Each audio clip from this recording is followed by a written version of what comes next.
Selamat malam dokter dan rekan sejawat.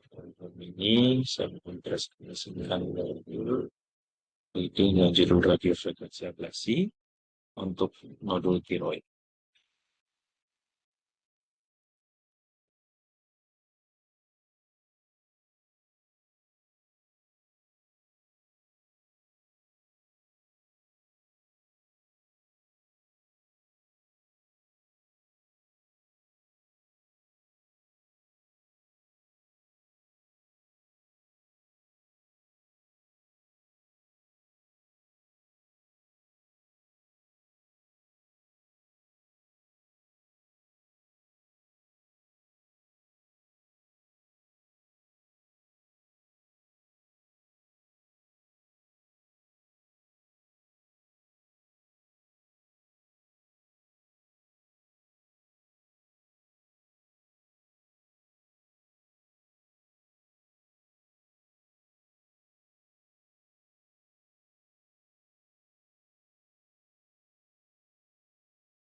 Dan sebagainya, makanya dibutuhkan alternatif tata laksana yang non-invasif yang lebih aman dan efektif. Salah satunya yaitu radiofrekuensi ablasi. Jadi prinsip dari radiofrekuensi ablasi itu bekerja dengan mengirimkan arus listrik berfrekuensi tinggi melalui elektroda jarum yang dipandu secara langsung biasanya dengan menggunakan ultrasonografi. Nah, arus ini memanaskan jaringan hingga suhu antara 60 sampai 100 derajat Celcius, yaitu menyebabkan koagulasi sel-sel nodul tiroid. Jaringan yang telah mengalami koagulasi atau mati, kemudian secara bertahap akan diabsorpsi atau diserap oleh tubuh kembali. Namun efektivitasnya ini radiofrekuensi ablasi bergantung pada kondisi jaringan, terutama jika terdapat fibrosis atau kalsifikasi yang dapat menghambat konduksi listrik dan panas, atau adanya aliran darah di sekitar nodul yang menyebabkan efek pendinginan. Jadi suhunya tidak sampai untuk menyebabkan koagulasi. Indikasi dari penggunaan radiofrekuensi ablasi, jadi dapat digunakan pada beberapa indikasi klinis. Yang pertama yaitu nodul tiroid jinak yang tidak bergejala. Nodul tiroid jinak yang bergejala itu menyebabkan biasanya disfagi, nyeri leher, atau kompresi struktur vital lainnya di sekitar leher. Dan kemudian kedua, nodul tiroid kosmetik atau biasanya ini yang tidak ada gejala, tapi menyebabkan masalah kosmetik ya, pembesaran di bagian leher yang tidak estetik. Kemudian nodul tiroid yang berfungsi otonom, yaitu nodul yang memproduksi hormon tiroid secara berlebihan. Dia menyebabkan hipertiroidisme. Kemudian teknik pada radiofrekuensi ablasi ini juga biasa banyak digunakan pada kasus tiroid yang kambuh atau recurrent. Jadi pada pasien dengan resiko pembedahan yang tinggi atau biasanya pasien yang menolak untuk dilakukannya operasi kedua. Kemudian untuk prosedur dari radiofrekuensi ablasi, prosedur RFA biasanya dilakukan dengan pasien diposisikan terlentang, lehernya dihiperekstensi, kemudian elektroda jarum itu dimasukkan melalui transismik atau di bagian ismusnya yang memungkinkan untuk USG panduan USG untuk meminimalkan resiko cedera pada struktur vital seperti saraf dan pembuluh darah. Kemudian biasa digunakan teknik moving shot, yaitu elektrodanya digerakkan secara bertahap melalui nodul untuk menghancurkan area yang lebih dalam terlebih dahulu, lalu secara bertahap ke area yang lebih dangkal. Kemudian moving shot ini memastikan bahwa seluruh bagian nodul itu diablasi secara efektif. Ini efikasi klinisnya. Jadi studi klinis itu menunjukkan bahwa radiofrekuensi ablasi dapat mengurangi volume nodul hingga 85% dalam waktu 6 bulan setelah prosedur. Dengan pengurangan terbesar biasanya terjadi pada bulan pertama. Nah, selain itu, pasien juga mengalami perbaikan yang signifikan dalam gejala kompresi seperti disfagia atau sensasi tersedak atau tercekik. Kemudian dari segi kosmetiknya, pembengkakan di leher juga berkurang secara signifikan, memberikan hasil yang lebih memuaskan dibandingkan dengan pembedahan yang biasa adanya scar di bagian leher. Kemudian yang lain adalah tingkat pemulihan yang lebih cepat dibandingkan pembedahan. Kemudian apa hari rawat dan pemulihan lukanya tidak seperti pembedahan. Jadi pembedahan membutuhkan beberapa minggu sampai bulan dan menimbulkan bekas, tapi radiofrekuensi ablasi cuma beberapa hari dan tidak ada bekas.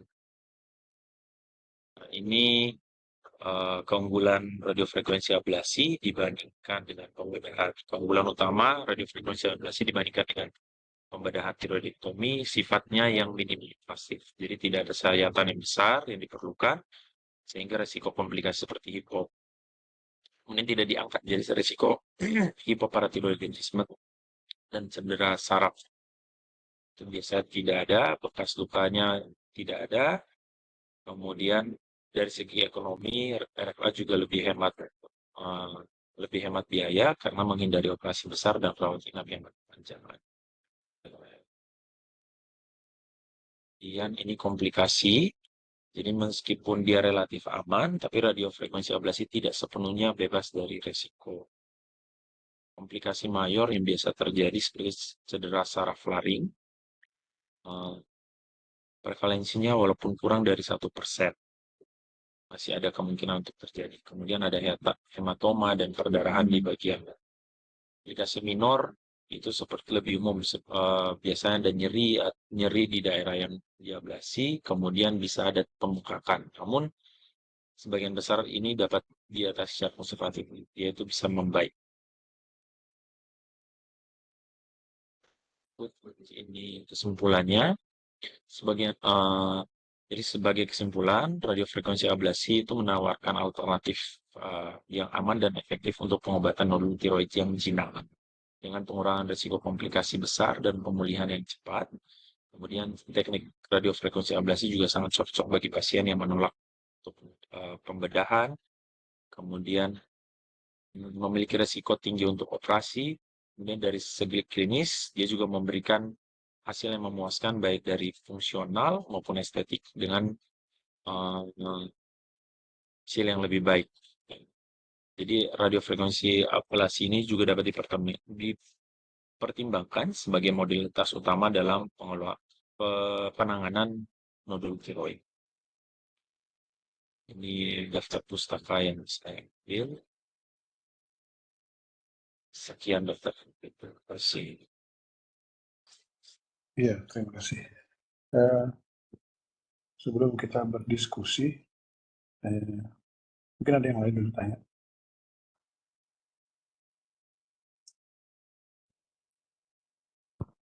Coba di-share aja slide-nya.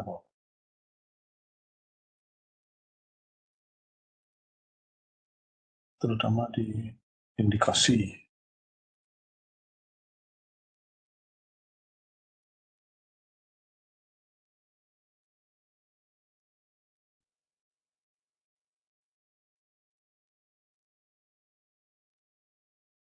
Indikasi.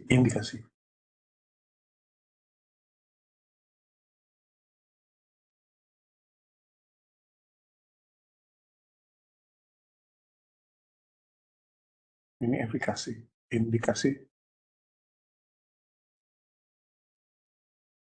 Ya, ini. Jadi kalau kita lihat di sini, yang tidak ada indikasinya pada yang tiroid yang bagaimana ya? Pada yang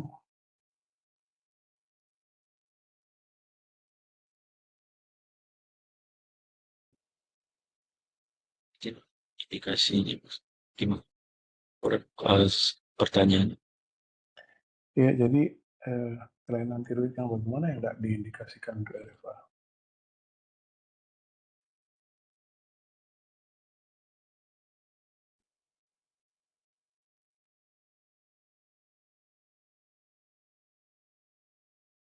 kontraindikasi ya Iya, ada. dari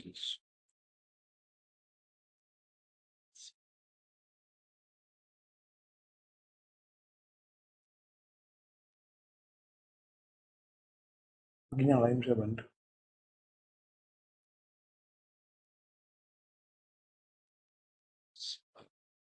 yang kanker, dokter. Jadi yang sudah terdiagnosis di CA Iya, masih kemudian kontraindikasi. diagnosis kanker, kontraindikasi. Tahunya, mengetahui bahwa itu kanker dari mana? Biasa di biopsi, biasa di FNAB. Jadi kalau pada indikasinya dia sudah FNAB sebanyak 2 kali, bukan CA baru dilakukan hasil. Ya, jadi diagnostik prosedur pada calon RFA adalah sudah dilakukan diagnostik yang sifatnya patologi ya, maksudnya yang sampai pada tahap melakukan analisis dari sel-selnya ya, baik itu sitologi berupa needle aspiration biopsy atau dilakukan, boleh dilakukan core needle biopsy pada nodul tiroid itu. Walaupun secara teknis core needle itu jauh lebih sulit dan secara teknis maupun secara pembacaan dari patologi ya. FNAB itu lebih banyak atau lebih sering dilakukan untuk diagnostik yang digunakan untuk menyingkirkan apakah ini cancer atau tidak ya. Jadi untuk mengetahui bahwa ini cancer atau tidak, kita mulai tentu saja dari pemeriksaan fisik. Itu kita sudah harus tentukan. Kemudian pemeriksaan radiologi di sini USG membantu sekali dengan kategori virusnya ya. Kemudian dilakukan sitologi ataupun core biopsi itu. Nah, nodul tiroid jinak ini sudah cukup banyak dilakukan dan yang berkembang itu di negara-negara Asia Timur ya. Bisa Anda lihat kalau di Korea itu Prof. Baik, kalau di Taiwan itu Prof. Lin yang terkenal. Di dua itu yang melakukan dan menyebarkan tindakan RFA pada tiroid ini.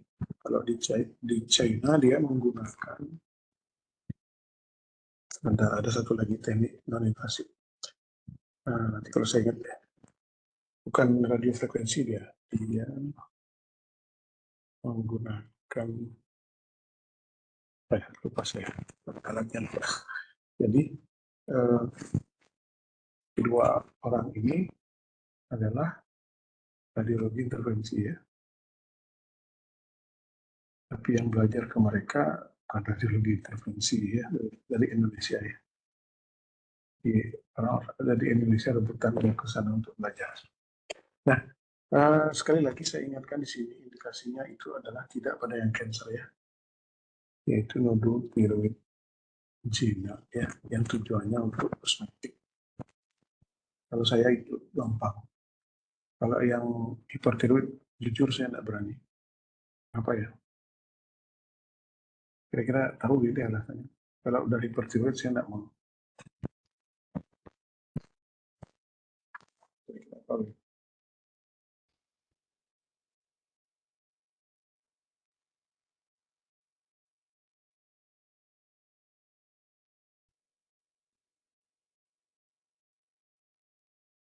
Mungkin yang lain bisa. Kalau hipertiroid,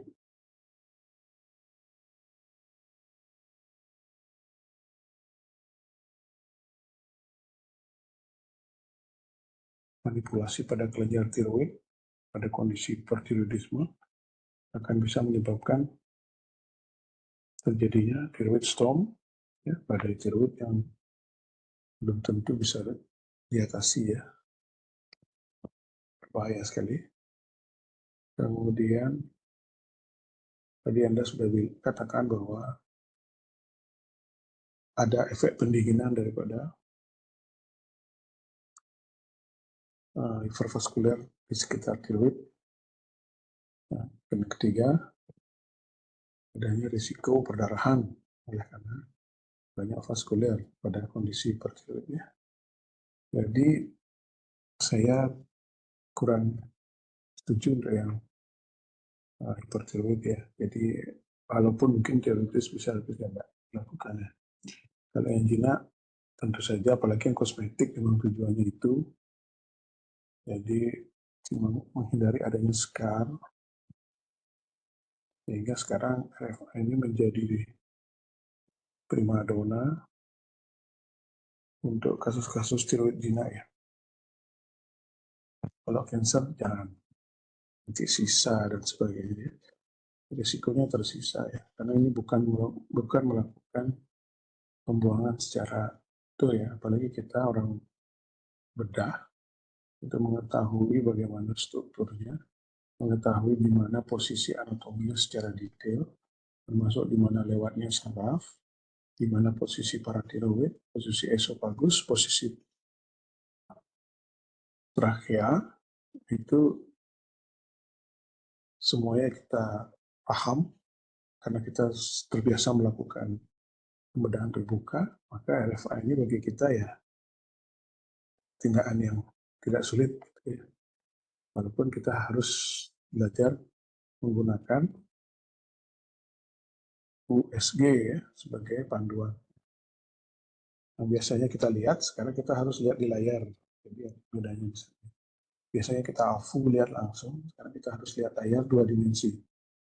Terus membayangkan kembali ke 3 dimensi. Jadi di situ kesulitannya, ya. Oke, saya kira itu untuk indikasi, ya. Kontraindikasi juga sudah tadi. Efektivitas betul yang tadi dikatakan itu. Coba slide selanjutnya.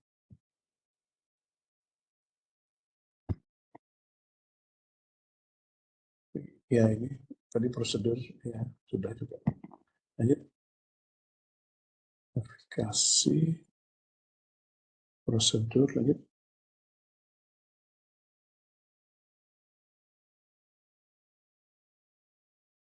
Nah, ini.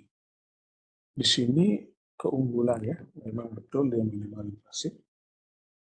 Kemudian cederanya lebih sedikit dibandingkan dengan open, ya. Tapi bukan berarti tidak mungkin, ya. Beberapa kasus pernah kita temukan terjadinya cedera esofagus, ya. Kemudian terjadi juga, ya, cedera saraf, ya, saya juga terjadi. Dan jangan salah, biayanya nggak lebih rendah, ya, lebih rendah biaya open karena semuanya ditanggung BPJS. Kalau ini tidak ditanggung BPJS. Dan saat ini yang terjadi trennya adalah mereka yang mengerjakan RFA ini lebih tinggi daripada bedah, ya. Kalau Anda pergi ke daerah Jawa Tengah itu ada spesialis non bedah memberikan tarif untuk RFA jauh lebih tinggi daripada si, ya. Kita merasa bahwa tindakan ini minimal invasif, gitu, ya. Ya salah, apa namanya, sesuatu yang baru itu pasti dihargai lebih tinggi, ya. Nanti kalau sudah banyak yang mengerjakan mungkin akan turun, ya. Sama seperti fenomena ketika perawatan kosmetik, ya, seperti memasang apa namanya, clip, suntik botok, yang itu kalau waktu pertama kali datang kan tinggi sekali harganya.